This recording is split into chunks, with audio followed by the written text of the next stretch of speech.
Hi, Julie here. Just going to quickly run through how I pulled together the composite shot of the absinthe green fairy looking over the skull. So this is a finished image. So I'm just going to drop all the way back to here. Now, hopefully you watched the little video on how I managed to capture it in Capture One using the layering tool. So I started off with this image, which I set up in the studio just with some books, making sure that there was enough room behind here where the fairy could stand and sort of lean over the book. I'm not going to go through the whole edit with you, but just a little bit. I just added some texture to the background. I then took the photo of Emily, who was dressed up as the green fairy, and we had her leaning over a curved bentwood chair. Now, I wasn't terribly stressed as such about the chair because I knew that that would disappear once I just cut her out.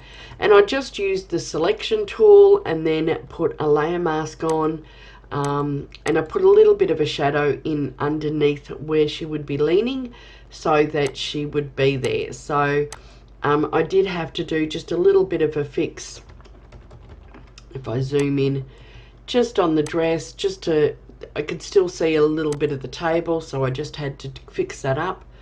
And then I put in the light.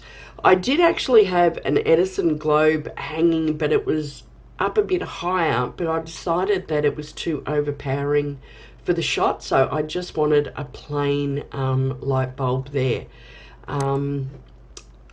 Then it was just a matter of doing a few tweaks.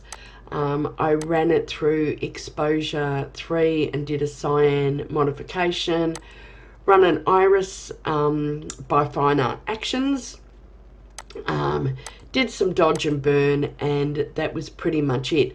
But what I wanted to cover was just putting the two together, so it was pretty easy. So basically I just got, let me go back to the base image.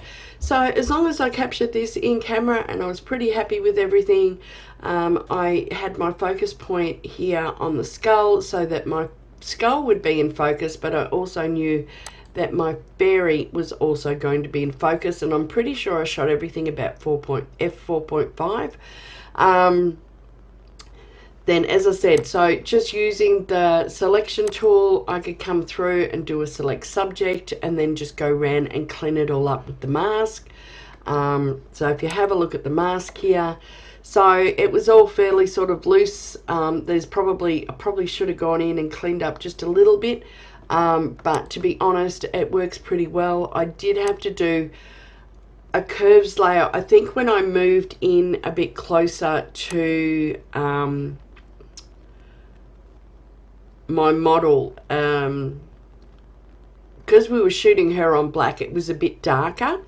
So what I found when I was shooting here, because I think there was just a bit more light bouncing off the skull and everything, that I had to do a curves layer so that it would match in with her as well.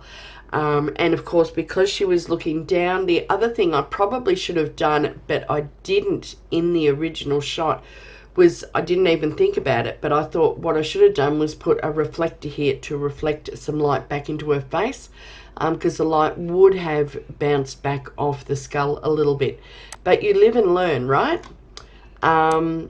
So once I did all that, I did do a dodge and burn to bring up some details on her face and all the rest of it. So that was it, pretty simple and sweet. There wasn't anything terribly complicated. Because I had managed to capture it in Capture One using that layering tool, I pretty much knew what the final shot was going to look like when I got there. So I hope you enjoyed that for today, and I will see you in the next video. Thanks for watching. Bye for now.